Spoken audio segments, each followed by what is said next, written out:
Hi, sweetie. Nana here again, getting ready to read you number 21 out of our books called Dog Stories from James Herriot. This one is called Manaus and Company. Here is the picture. And now I'll get started. There was one marvelous thing about the setup in Darrowby. I had the inestimable advantage of being a large animal practitioner with a passion for dogs and cats. So that, although I spent most of my time in the wide outdoors of Yorkshire, there was always the captivating background of the household pets to make a contrast. I treated some of them every day, and it made an extra interest in my life. Interest of a different kind, based on sentiment instead of commerce, and because of the way things were, it was something I could linger over and enjoy. I suppose with a very intensive small animal practice, it would be easy to regard the thing as a huge sausage machine, an endless procession of hairy forms to prod with hypodermic needles. But in Darrowby, we got to know them all as individual entities. Driving through the town, I was able to identify my ex-patients without difficulty. Rover Johnson, recovered from his ear canker, coming out of the ironmonger's with his mistress. Patch Walker, whose broken leg had healed beautifully, balanced happily on the back of his owner's coal wagon, or Spot Briggs, who was a bit of a rake anyway, and would soon be tearing himself again on barbed wire, ambling all alone across the marketplace cobbles in search of adventure. I got quite a kick out of recalling their ailments and mulling over their characteristics, because they all had their own personalities and they were manifested in different ways. One of these was their personal reaction to me and my treatment. Most dogs and cats appeared to bear me not the slightest ill will, despite the fact that I usually had to do something disagreeable to them. But there were exceptions, and one of these was Magnus, the miniature dachshund from the drover's arms. He was in my mind now as I leaned across the bar counter. "A pint of Smith's, please, Danny," I whispered. The barman grinned. "Coming up, Mr. Herriot." He pulled at the lever, and the beer hissed gently into the glass, and as he passed it over, the froth stood high and firm on the surface. "That ale looks really fit tonight," I breathed almost inaudibly. "Fit? It's beautiful." Danny looked fondly at the brimming glass. "In fact, it's a shame to sell it." I laughed, but pianissimo. Pianissimo means very quietly. "Well, it's nice of you to spare me a drop." I took a deep pull and turned to old Mr. Fairburn, who was always sitting at the far corner of the bar with his own fancy flowered painted glass on his hand. "It had been a grand day, Mr. Fairburn," I murmured, sotto voice. The old man put his hand to his ear. "What's that you say?" "Nice warm day it's been." My voice was like a soft breeze singing over the marshes. I felt a violent dig at my back. "What the heck's the matter with you, Jim? Have you got laryngitis?" I turned and saw the tall, bald-headed figure of Dr. Allison, my medical advisor and friend. "Hello, Harry," I cried. "Nice to see you." Then I put my hand to my mouth. But it was too late. A furious yapping issued from the manager's office. It was loud and penetrating, and it went on and on. "Darn, I forgot," I said wearily. "There goes Mangus again." "Mangus? What are you talking about?" "Well, it's a long story." I took another sip at my beer as the din continued from the office. It really shattered the peace of the comfortable bar, and I could see the regulars fidgeting and looking into the hallway. Would that little dog ever forget? It seemed a long time now since Mr. Beckworth, the new young manager at the Drovers, had brought Magnus into the surgery. He had looked a little apprehensive. "You'll have to watch him, Mr. Herriot." "What do you mean?" "Well, be careful. He's very vicious." I looked at the sleek little form, a mere brown dot on the table. He would probably turn the scale at around 6 pounds, and I couldn't help laughing. "Vicious? He's not big enough, surely." "Don't you worry," Mr. Beckworth raised a warning finger. "I took him to the vet in Bradford, where I used to manage the White Swan, and he sank his teeth into the poor chap's fingers." "He did?" "He certainly did, right down to the bone. By goodness, I've never heard such language, but I couldn't blame the man." There was blood all over the place. I had to help him put a bandage on. I see. It was nice to be told before you had been bitten and not after. And what was he trying to do to the dog? Must have been something pretty major. It wasn't, you know. All I wanted was his nail clipping. Is that all? And why have you brought him today? Same thing. Well, honestly, Mr. Beckworth, I said, I think we can manage to cut his nails without bloodshed. If he'd been a bull mastiff or an Alsatian, we might have had a problem, but I think that you and I between us can control a miniature dachshund. The manager shook his head. Don't bring me into it. I'm sorry. I'd rather not hold him if you don't mind. Why not? Well, he'd never forgive me. He's a funny little dog. I rubbed my chin. But if he's as difficult as you say, and you can't hold him, what do you expect me to do? I don't know, really. Maybe you could sort of dope him, knock him out? You mean a general anesthetic to cut his claws? It'll be the only way, I'm afraid. Mr. Beckworth stared gloomily at the tiny animal. You don't know him. It was difficult to believe, but it seemed pretty obvious that this canine morsel was the boss in the Beckworth home. In my experience, many dogs had occupied this position, but none as small as this one. Anyway, I had no more time to waste on the nonsense. Look, I said, I'll put a tape muzzle on his nose, and I'll have the job done in a couple of minutes. I reached behind me for the nail clippers and laid them on the table. Then I unrolled a length of bandage and tied it in a loop. Good boy, Mangus, I said ingratiatingly as I advanced toward him. The little dog eyed the bandage unwinkingly until it was almost touching his nose. Then, with a surprising outburst of ferocity, he made a snarling leap at my hand.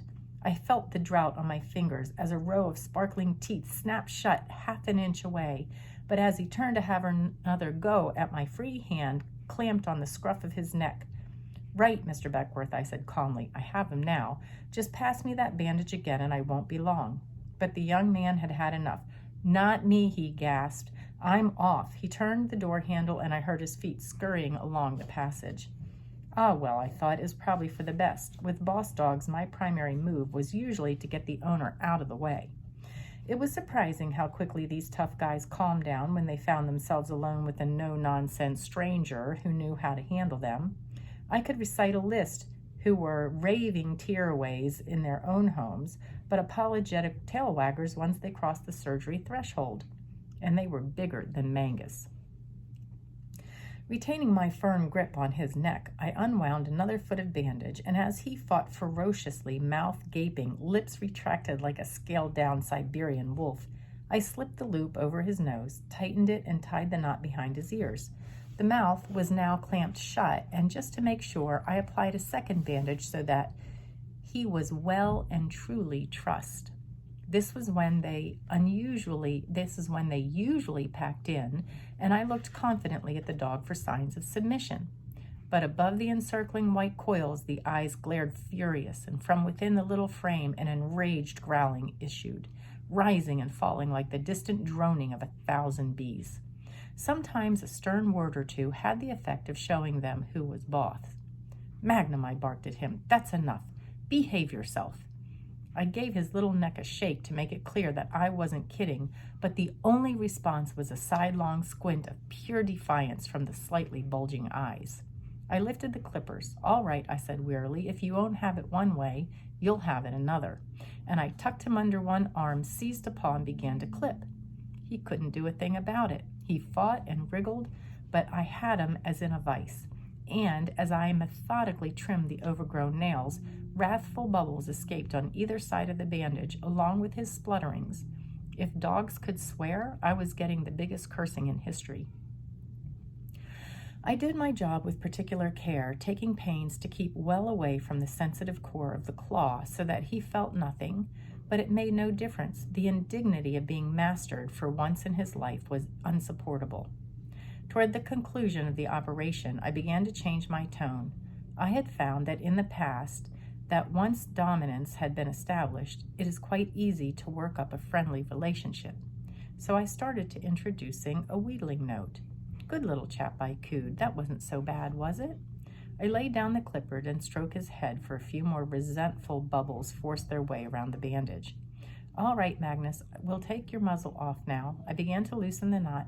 "You'll feel a lot better, won't you?" So often it happened that when I finally removed the restraint, the dog would apparently decide to let bygones be bygones, and in some cases would even lick my hand. But not so with Magnus. As the last turn of the bandage fell from his nose, he made another very creditable attempt to bite me. "All right, Mr. Beckworth," I called along the passage. "You can come and get him now." My final memory of the visit was the little dog turning at the top of the surgery steps and giving me a last dirty look before his master led him down the street. It said very clearly, "Right, mate, I won't forget you." That had been weeks ago, but ever since that day, the very sound of my voice was enough to set Magnus yapping his disapproval. At first, the regulars treated it as a big joke, but now they had started to look at me strangely. Maybe they thought I had been cruel to the animal or something. It was all very embarrassing because I didn't want to abandon the drovers. The bar was always cozy, even on the coldest night, and the beer very consistent. Anyway, if I had gone to another pub, I would probably have started to do my talking in whispers, and people would have looked at me even more strangely then. How different it was with Mrs. Hammond's Irish setter. This started with an urgent phone call one night when I was in the bath. Helen knocked on the bathroom door, and I dried off quickly and threw on my dressing gown. I ran upstairs, and as soon as I lifted the receiver, an anxious voice burst in my ear. "Mr. Harriet, it's Rock. He's been missing for 2 days, and a man has just brought him back now. He found him in a wood with his foot in a gin trap. He must—" I heard half a sob at the other line. "He must have been caught there all this time." "Oh, I'm sorry. Is it very bad?" "Yes, it is." Mrs. Hammond was the wife of one of the local bank managers and a capable, sensible woman. There was a pause, and I imagined her determinedly gaining control of herself. When she spoke, her voice was calm. "Yes, I'm afraid it looks as though he'll have to have his foot amputated." "Oh, I'm terribly sorry to hear that, but I wasn't really surprised. A limb compressed in one of those barbarous instruments for 48 hours would be in a critical state. These traps are now mercifully illegal, but in those days, they often provided me with the kind of jobs I didn't want and the kind of decisions I hated to make. Did you take a limb from the uncomprehending animal to keep it alive, or did you bring it down to the merciful but final curtain of euthanasia? I was responsible for the fact that there were several 3-legged dogs and cats running around Darrowby, and though they had seemed happy enough and their owners still had the pleasure of their pets, the thing, for me, was clouded with sorrow. Anyway, I would do what had to be done. "Bring him straight round, Mrs. Hammond," I said. Rock was a big dog, but he was the lean type of setter and seemed very light as I lifted him onto the surgery table. As my arms encircled the unresisting body, I could feel the rib cage sharply rigid under the skin. "He's lost a lot of weight," I said. His mistress nodded. "It's a long time to go without food. He ate ravenously when he came in, despite his pain." I put a hand beneath the dog's elbow and gently lifted the leg. The vicious teeth of the trap had been clamped on the radius and ulna. But what worried me was the grossly swollen state of the foot. It was at least twice its normal size. "What do you think, Mr. Harriet?" Miss Hammonds twisted anxiously at the handbag which every woman seemed to bring to the surgery, irrespective of the circumstances. I stroked the dog's head. Under the light, the rich sheen of the coat glowed red and gold. This terrific swelling of the foot, it's partly due to inflammation, but also to the fact that the circulation was pretty well cut off for the time he was in the trap. The danger is gangrene. That's when the tissue dies and decomposes. "I know," she replied. "I did a bit of nursing before I married." Carefully, I lifted the enormous foot. Rock gazed calmly in front of him as I felt around the metacarpals and phalanges, working my way up to the dreadful wound. "Well, it's a mess," I said, "but there are 2 good things. First, the leg isn't broken. The trap has gone right down to the bone, but there is no fracture. And second, and more important, the foot is still warm." "That's a good sign?" "Oh, yes. It means there's still some circulation. If the foot had been cold and clammy, the thing would have been hopeless. I would have had to amputate." You think you can save his foot then? I held up my hand. I don't know, Mrs. Hammond. As I say, he still has some circulation, but the question is how much. Some of this tissue is bound to slough off, and things could look very nasty in a few days, but I'd like to try. I flushed out the wound with a mild antiseptic in warm water and gingerly explored the grisly depths. As I snipped away the pieces of damaged muscle and cut off the shreds and flaps of dead skin, the thought was uppermost that it must be extremely unpleasant for the dog. But Rock held his head high and scarcely flinched. Once or twice he turned his head toward me inquiringly as I probed deeply, and at times I felt his moist nose softly brushing my face as I bent over the foot. But that was all. The injury seemed a discretion. There are few more beautiful dogs than an Irish setter, and Rock was a picture, sleek-coated and graceful, with silky feathers on legs and tail and a noble, gentle-eyed head. As the thought of how he would look without a foot drove into my mind, I shook my head and turned quickly to lift the sulfonyluramide powder from the trolley behind me. Thank heavens this was now available, one of the new revolutionary drugs, and I packed it deep into the wound with the confidence that it really would do something to keep down the infection. I applied a layer of gauze, then a light bandage with a feeling of fatalism. There was nothing else I could do. Rock was brought into me every day, and every day he endured the same procedure, the removal of the dressing, which was usually adhering to the wound to some degree, then the inevitable trimming of the dying tissues and rebandaging. Yet, incredibly, he never showed any reluctance to come. Most of my patients came in very slowly and left at top speed, dragging their owners on the end of their leads. In fact, some turned tail at the door, slipping their collar, and sped down Trendgate with their owners in hot pursuit. Dogs aren't so daft, and there is doubtless a dentist chair type of association about a vet's surgery. Rock, however, always marched in happily with a gentle waving of his tail. In fact, when I went into the waiting room and saw him sitting there, he usually offered me his paw.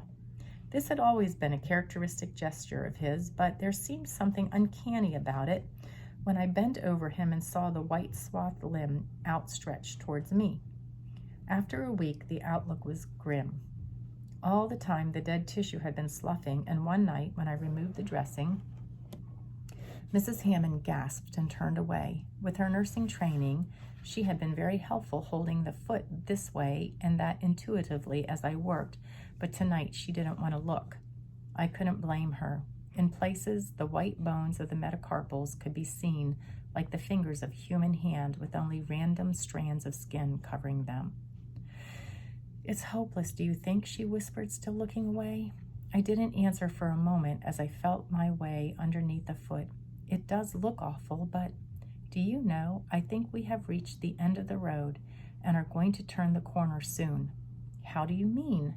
Well, all the undersurface is sound and warm. His pads are perfectly intact. And do you notice there's no smell tonight? That's because there is no more dead stuff to cut away. I really think this foot is going to start granulating. She stole a look. And do you think those bones will be covered over? Yes, I do. I dusted on the faithful sulfonyluramide. It won't be exactly the same foot as before, but it will do. And it turned out just that way. It took a long time, but the new healthy tissue worked its way upwards as though determined to prove me right. And when many months later, Rock came into the surgery for a mild attack of conjunctivitis, he proffered a courteous paw as was his wont. I accepted the civility, and as we shook hands, I looked at the upper surface of the foot.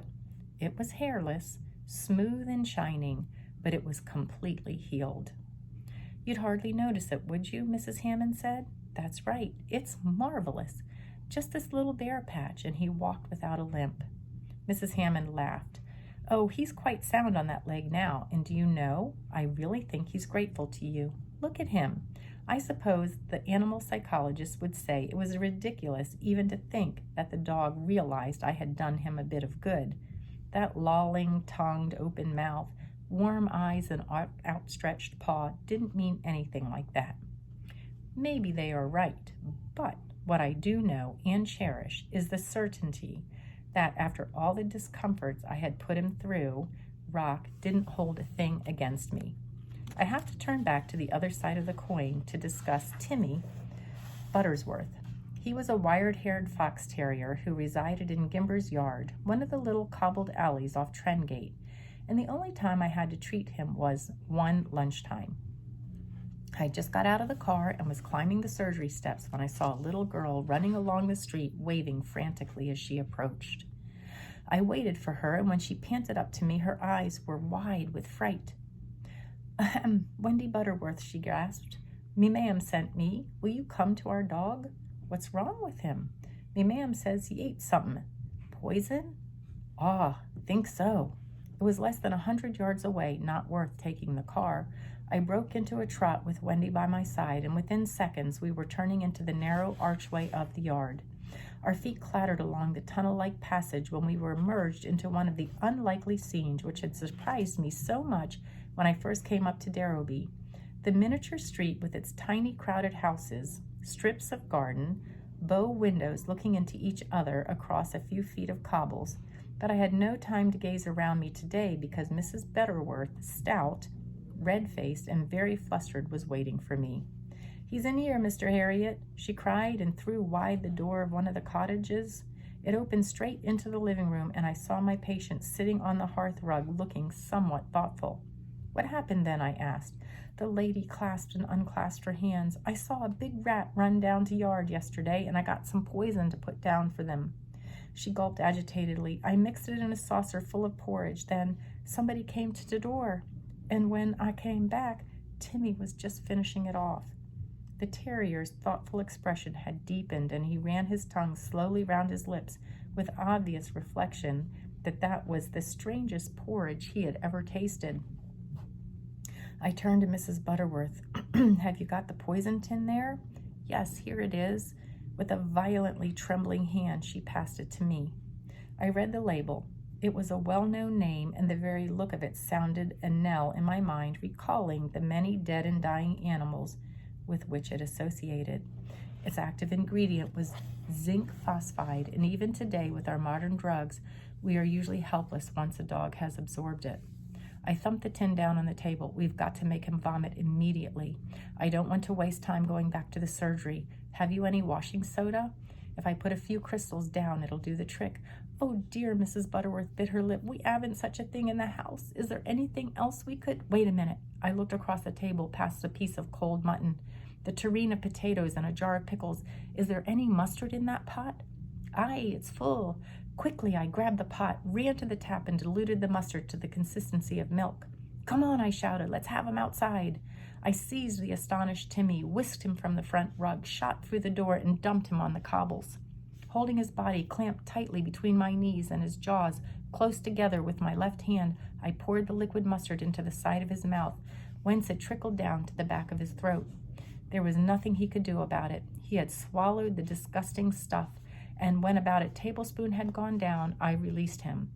After a single affronted glare at me, the terrier began to retch, then to lurch across the smooth stones. Within seconds, he had deposited his stolen meal in a quiet corner.